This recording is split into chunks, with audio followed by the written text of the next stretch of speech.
पकौड़े वगैरह बने हैं तो आप अपने अंगूठे के साइज़ का एक पकौड़ा भी लें। आमतौर पे रमज़ान में लोग वेट गेन करते हैं। वेट गेन करने के लिए बाकी के 11 महीने पड़े हैं, और अगर 60 से कम शुगर हो किसी भी वक्त तो आपको 5 मिनट भी वेट नहीं करना चाहिए, तो फिर आप अपनी जान को खतरे में डाल रहे हैं। मामला औरतों में हम कहते हैं कि 1 घंटे बाद वाली शुगर 140 से कम हो और 2 घंटे बाद वाली 115 से कम हो। सबसे पहले जी हमारे देखने वालों को माह सयाम की बहुत बहुत मुबारकबाद। हमारा ये जो आज का प्रोग्राम है ये हमारे जो शुगर के मरीज़ हैं उनके लिए है कि शुगर के मरीज़ रोज़े में क्या खा सकते हैं और किस तरीके से रोज़े को लेकर चल सकते हैं, और माह सयाम में उन्हें किन किन चीज़ों का इस्तेमाल करना ज़रूरी है। इसी हवाले से हमारे साथ माहिर ज़ियाबीतस डॉक्टर आसिफ कादरी साहब मौजूद हैं। सर बहुत शुक्रिया दामने वक्त में गुंजाइश निकालने का। सर ये बताएं, एक बार फिर अल्लाह ताला ने हमें मौका दिया है, तो सर जो मरीज़ हैं, शुगर के मरीज़ हैं, उन्हें सहर व अफ्तार में क्या लेना चाहिए और किस तरीके से इस रमज़ान को गुजारना चाहिए? सर पाकिस्तान में इस वक्त जो अंदाज़ा है वो कोई 1 करोड़ 25 लाख के करीब शुगर के मरीज़ हैं सर, और जाहिर है कि रमज़ान की ऐसी बरक़ात हैं कि हर शख्स इससे फ़ायदा उठाना चाहता है। लेकिन हमें मुश्किल पेश ये आती है कि डायबिटीज़ एक, या शुगर जिसे हम आम ज़ुबान में कहते हैं, ऐसा मर्ज़ है जिसमें एक मरीज़ को एक ख़ास तरह का लाइफस्टाइल देना पड़ता है कि आप इस तरह खाना खाएंगे, दिन में इतना इस तरह करेंगे।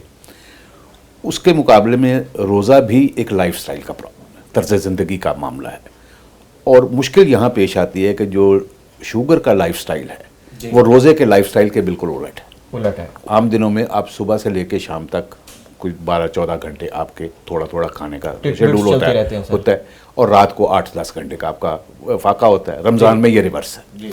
उसकी वजह से शुगर के साथ रोज़ा रखने में कई तरह की मुश्किलात पेश आ सकती हैं। 4 बड़ी चीज़ें इस बारे में बताई जाती है। एक तो ये है कि रमज़ानुल मुबारक को यहाँ सिर्फ इबादत के तौर पर नहीं, एक त्यौहार के तौर पर मनाया जाता है। खाने पक रहे होते हैं, सारा दिन प्लानिंग हो रही होती है, क्या करना है क्या नहीं करना। तो बद परहेज़ी की वजह से शुगर लोगों की बढ़ सकती है और उसकी कॉम्प्लिकेशंस हो सकती हैं। फिर ये है कि अगर चलें आपने परहेज़ की, दवाई आप ले रहे हैं, तो आपका जब इतना लंबा गैप आएगा तो आपकी शुगर कम हो सकती है, उसके साथ बहुत सी कॉम्प्लिकेशंस हो सकती हैं। और इस पर कुछ रिसर्च ने ये भी बताया है कि तकरीबन 7 से 8% ये दोनों चीज़ें बढ़ जाती हैं, और जिसकी वजह से हॉस्पिटलाइजेशन की ज़रूरत पेश आती है। तीसरी चीज़ ये है कि निस्बतन गर्म रोज़े हैं, अभी आगे आगे जाएंगे तो सारे जिस्म में पानी की कमी, वाटर इनटेक का, ठीक है, वो कमी होनी शुरू हो जाती है।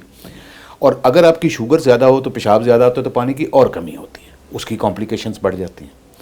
फिर चौथी चीज़ इसमें यह है कि जब आपके जिस्म में पानी की कमी होती है तो आपका खून गाढ़ा हो जाता है, उसके नालियों में जमने का ख़तरा होता है। सर इस चीज़ पे रिसर्च मौजूद है कि लोगों के आँखों की नालियाँ बंद होने से उनकी बिनाई चली गई।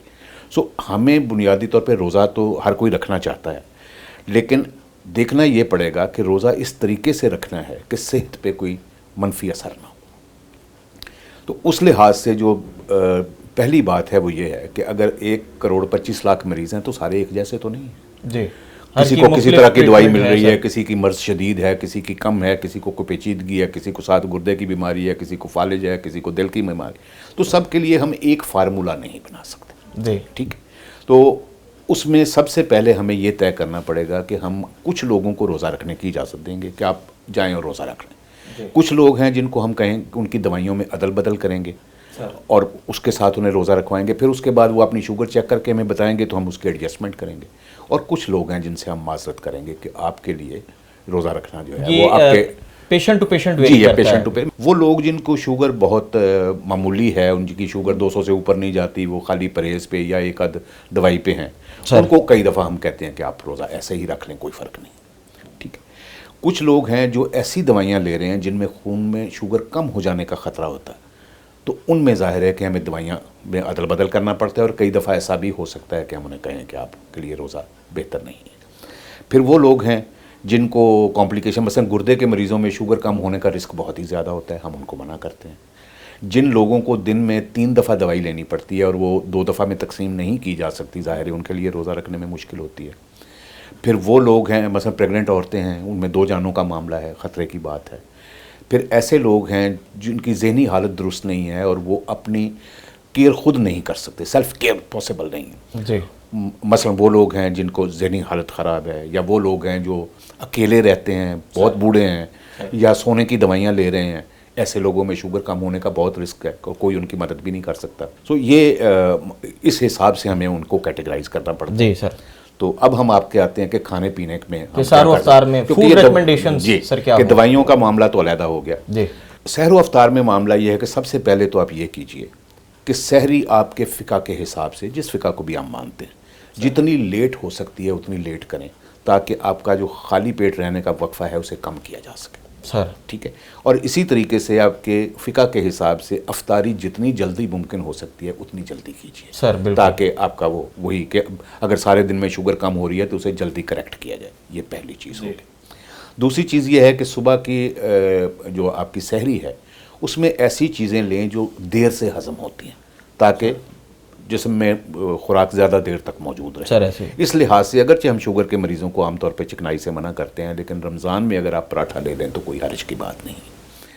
दूध या दही का इस्तेमाल ज़रूर करना चाहिए कि दूध में भी हल्की हल्की शुगर सारा दिन रिलीज़ होती रहती है, तो उसमें शुगर कम होने से वो रोकता है। सहरी में दूध का इस्तेमाल और दही बहुत ज़रूरी है। दूध, दही, लस्सी, यानी कोई ना ये कोई तीनों चीज़ें डेयरी प्रोडक्ट जो है वो आपको ज़रूर लेनी ठीक चाहिए। है सर।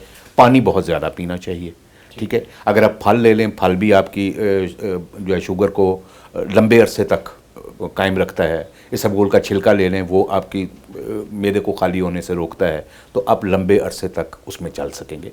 लेकिन ओवर ईट मत कीजिए। ठीक है। अगर आपकी शुगर कम होती है तो हम आपकी दवाई कम करेंगे, खुराक कम नहीं करेंगे। एतदाल में रह के खाएं, सहरी में भी और अफ्तार में। अब अफ्तार पे आ जाए। अफ्तार में हम ये कहते हैं, जैसे मैंने अर्ज़ किया कि सबसे पहले आप रोज़ा खोलने की कोशिश कीजिए। सारे दिन की शुगर चूँकि कम होने का ख़तरा है, तो यहाँ पे अगर आप थोड़ा सा मीठा ले लें ताकि जो शुगर कम हुई है फौरी तौर पे करेक्ट हो जाए। खजूर से आप एक या दो खजूर ले सकते हैं, या आप 2-3 घूंट शरबत के ले सकते हैं। इससे ज़्यादा अगर आप शरबत लेना चाहते हैं तो फिर आप नकली मीठे वाला शरबत इस्तेमाल, मीठा पानी इस्तेमाल कीजिए। चाट अगर आप खाते हैं तो सिर्फ फल लीजिए, उसमें वो शरबत। सर आपने वो शरबत का जिक्र किया, हमारा मीठे पानी का इस्तेमाल बहुत ज़्यादा बढ़ जाता है। हम जामे शीरी का इस्तेमाल करते हैं, हम बेवरेजेस जो है उनका इस्तेमाल बढ़ जाता है। यही मैं कह रहा हूँ कि आप 1-2 घूंट ले लें तो वो तो बहुत अच्छा है, वो बहुत अच्छा है। लेकिन ये इंस्टेंट एनर्जी है सर, ताकि आपकी जो शुगर सारे दिन में कम हुई है वो बेहतर हो जाए। सर एक आध खजूर भी ले सकते हैं। पकौड़े वगैरह बने हैं तो आप अपने अंगूठे के साइज़ का एक पकौड़ा भी ले लें, मतलब ताकि आप उस नेमत से महरूम ना रहें। चाट वगैरह बनती है तो चाट में आप फल ले लीजिए, अलहदा कर लीजिए, जो उसके चटनियाँ और वो जूस और वो सिरप डाले जाते हैं वो ना लें। तो इतना सा अफ्तार करें, इसके साथ ही आप दवाई खा लें।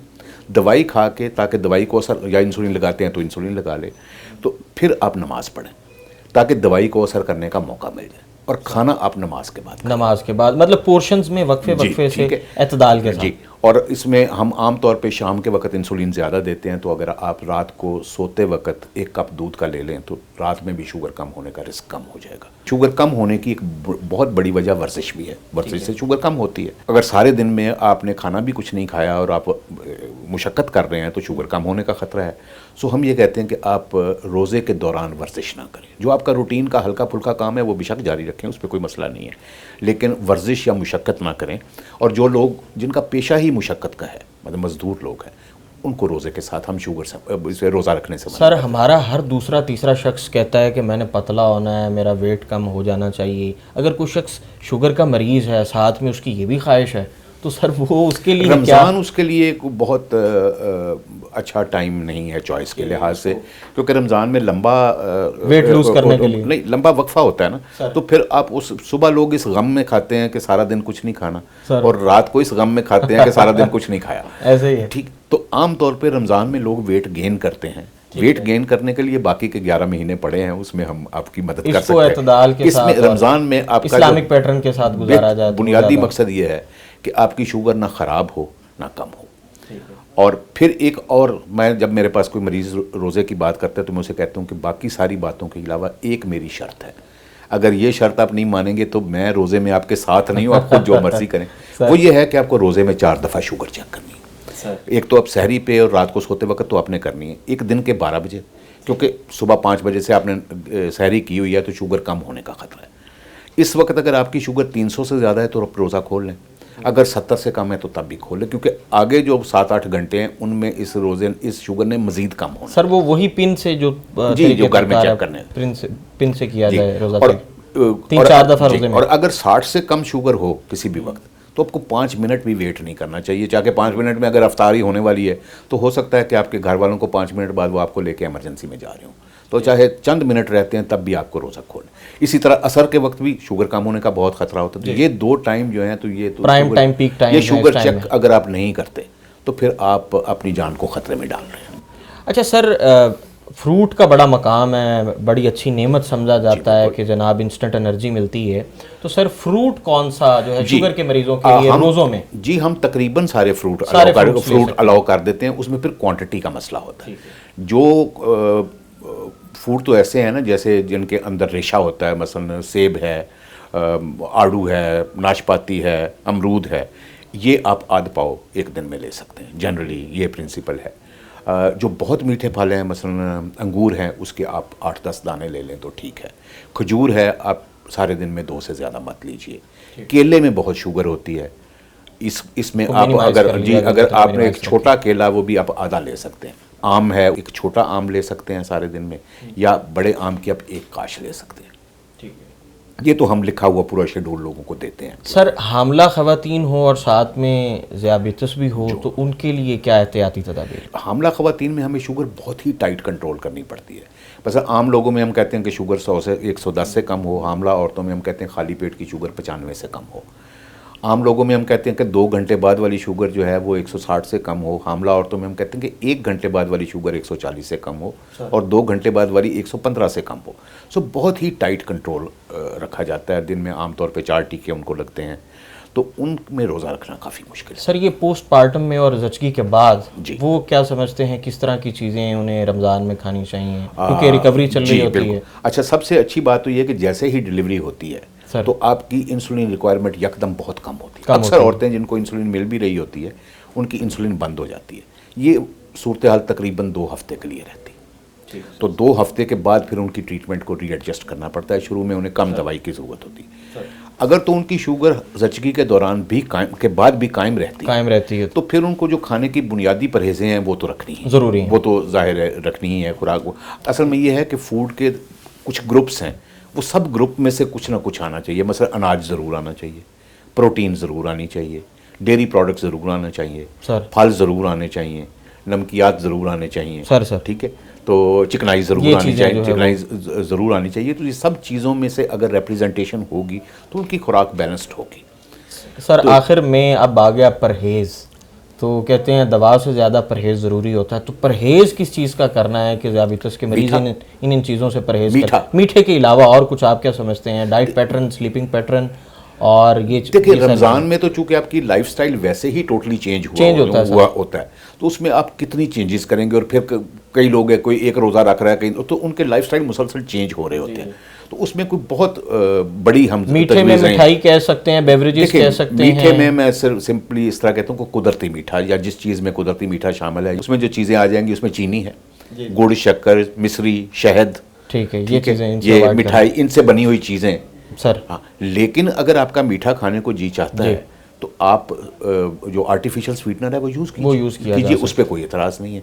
बल्कि आप पूरे घर का खाना उसमें बना लें तो दूसरों को भी उसका कोई नुकसान नहीं है। कि आप घर में कोई मीठी चीज़ बन रही है तो बजाय आपके मीठा वाली बनाएं और फिर मरीज़ को आप तरसाएं, तो उससे बेहतर है कि आप उसको सुकराल में बना लें और सारे खा लें और ये मरीज भी वो के जो कह सकते हैं। और ये इसमें आपकी बात में मैं ये छोटा सा इजाफा करता हूँ कि हमारे यहाँ रिवाज ये है कि आप घर में बदपरहेज़ी वाला खाना पकाते हैं, जो मरीज है उसकी जो सबसे पसंदीदा चीज़ है वो टेबल पे पड़ी होती है और फिर उसको कहते हैं अब्बा जी तुसी ना खाया जी। हाँ, वो दूर से देख रहे हैं। तरीका ये है कि अगर आपके घर में कोई भी ऐसा मरीज है जिसे कोई चीज़ खाने से मना है तो वो आप उसके सामने ना लाएं, उसको इम्तहान में ना डालें, वो आप उससे अलग बैठ के खा लें।